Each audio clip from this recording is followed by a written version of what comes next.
So we've been running for a while with these Mishnayot, which are all variously connected to eating and carrying. And of course, eating and carrying, those are the two activities which are different on Shabbat and on Yom Tov. Yeah, Shabbat is like Yom Tov except for eating and carrying. Of course, it's different tomorrow because tomorrow is both Shabbat and Yom Tov. So we're going through these Mishnayot, and we've noticed that they are loosely associated. So very often, the end point of one Mishnah is going to give a mental connection to the beginning point of the following Mishnah. And we've noticed this pattern, by the way, I would say for 3 or 4. I must have mentioned this 3 or 4 times in the last week or so. It's seems to be a very common pattern in these chapters, and we mentioned before, you see this pattern in Tehillim over the holiday. I definitely recommend just looking at Ashrei and just trying to see how the back half of one verse links into the front half of the one that follows it, and how its work goes up like a ladder in that fashion.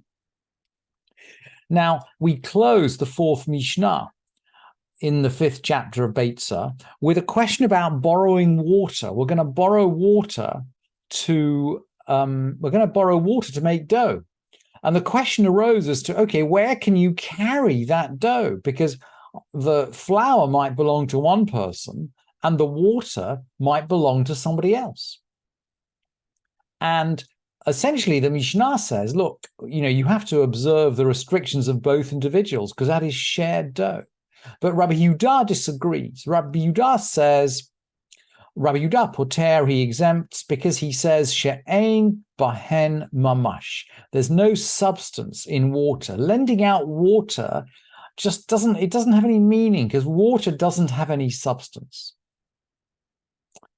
Now, we're going to carry on now with the 5th Mishnah in the case of another object which doesn't have any substance.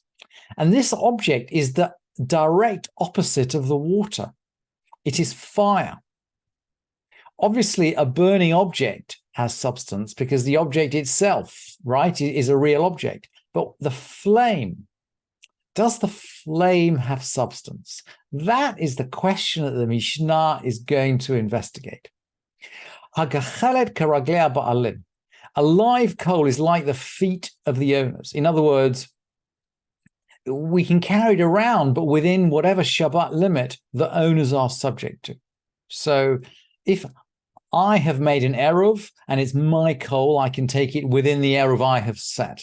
If my friend has made a different eruv, well, he can't carry it in his eruv because it's my coal. That coal only moves in my eruv, even if he's carrying it. And by the way, it could have been pretty common in time of the Mishnah, if we don't have matches, and we've already established the fact that we're not going to create a new fire on Yom Tov.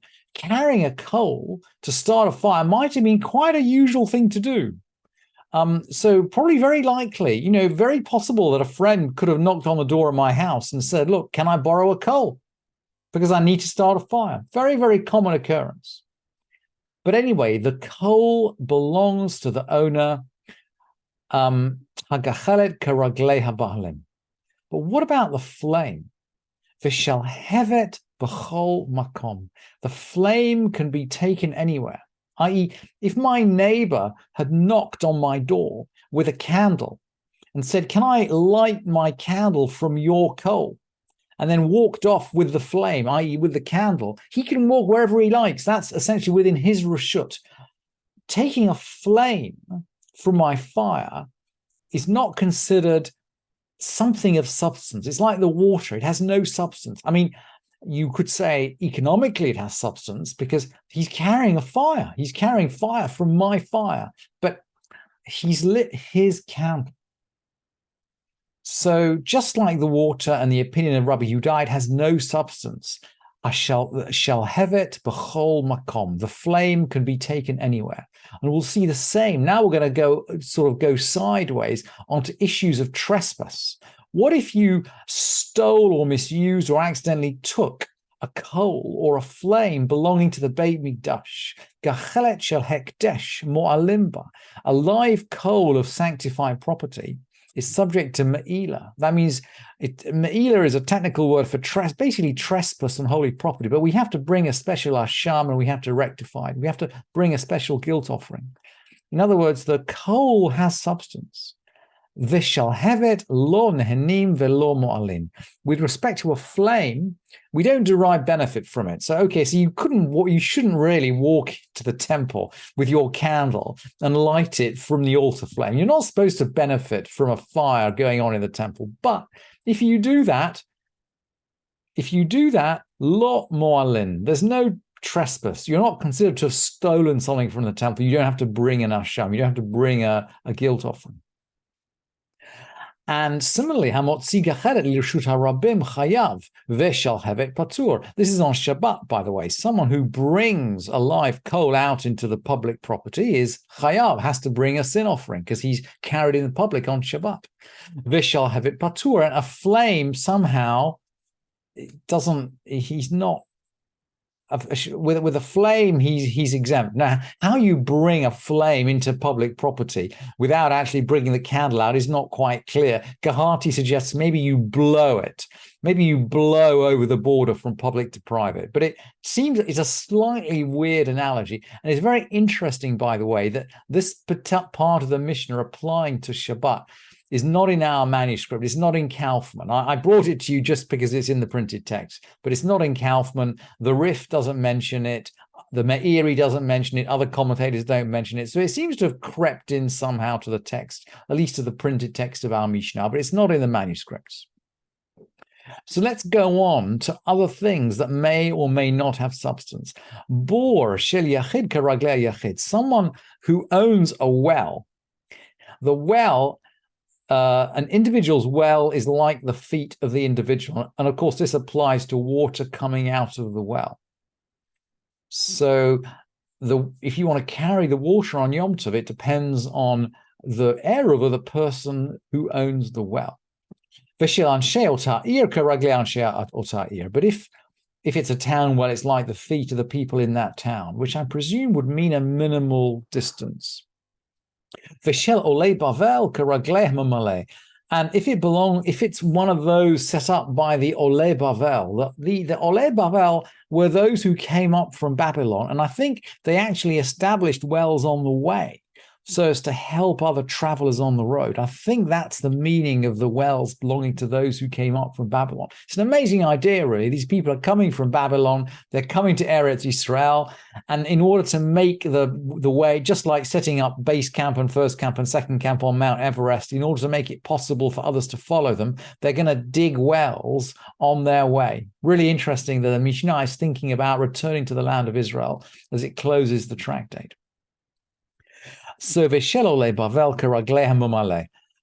well from those who came up from Babylon is like the feet of the person who fills, i.e. fills the bucket, in other words, drawing the water. So this water is considered hefker, it has no owner, and anyone can take it. And by the way, if you held that a hefker object actually establishes its own place on Shabbat, then you would disagree with this Mishnah. I think Yochanan ben Nuri disagrees with this Mishnah. But if you consider something hefker to be ownerless and placeless, then you can draw the water from it, and then you can take it within your own 2,000 amot. What about if you had your produce in another town? Someone who had his produce in another town. But the inhabitants of that city made an eruv in order to bring to him of his produce. So they make an eruv to bring my produce to him. And the Mishnah says, lo yavilu, they can't do that. And of course, from everything we know, well, of course not, because it's not their produce, it's my produce. The produce is going to be like, if you like, my legs. And their eruv has no impact on my legs. So they can't do that. But ve'im erav hu perotav kamohu. But if he himself made an eruv, then his produce is like himself. In other words, I can make an eruv to carry my fruit around. I can't make an eruv to carry someone else's fruit around. The eruv has to go with the ownership of the fruit or the produce. And then, so what if I gave someone some food? What if I gave someone some food on Yom Tov? Misha zimen etzlo orchem, someone who invited guests to their home. And from context, by the way, this is obviously guests who are coming from another city via an eruv. And I wasn't sure you'd believe me if I said that. And I actually brought the bar Tanura just below just to prove that that's what we're talking about. Because this Mishnah makes no sense otherwise. We know perfectly well you can send food and we can send portions to your friends. You can send portions to your friends and neighbors on Yom Tov. But this is different. Someone who invited guests to their home from far away, they've come via an eruv. Lo yolichu v'yadam manot. He can't send away portions with them. Unless he'd assign them their portions on the eve of Yom Tov. Because they came via the eruv. So they can't take my portions. They can take their stuff, but they can't take my stuff in their eruv. So maybe if I, for example, assign to them remotely the portions before Yom Tov, then they'd own the portions. I could say, oh yeah, that lump of meat is for that person, and I actually assign someone to make a kinyan. And then I suppose they would own it before they made their eruv, and then everything will be fine. But otherwise, they can't take away portions with them. And of course, this is, again, we need to think back to the life of the Mishnah. Just as carrying a coal might have been incredibly important, carrying food was probably incredibly important too. Because, I mean, today, if there's leftover food, we just put it in the fridge or the freezer. But they didn't have fridges. So if there was leftover food, you'd give it to your guests to take home. Absolutely. And then finally, and here the Mishnah closes. I'm not quite sure why the Mishnah closes here. We don't water and slaughter field animals. This is on Yom Tov.